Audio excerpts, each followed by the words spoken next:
1975 সালের পর থেকে ব্রাজিল নিজের মাটিতে কোনো আন্তর্জাতিক টুর্নামেন্টে হারেনি। সুতরাং ইতিহাস এমনিতেই স্পেনের বিপক্ষে।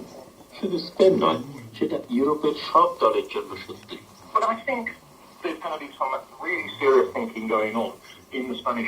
তবে হ্যাঁ, জাতীয় দল নিয়ে স্পেনে বড় ধরনের চিন্তা ভাবনা শুরু হয়েছে। বড় বড় ক্লাবগুলোকেও এটা নিয়ে ভাবতে হবে।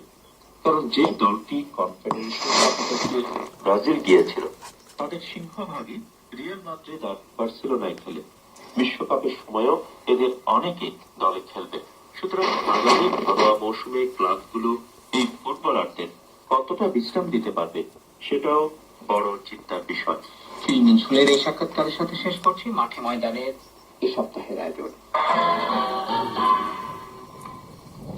শেষ করার আগে সংবাদ শিরোনাম। বাংলাদেশের গাজীপুর সিটি কর্পোরেশন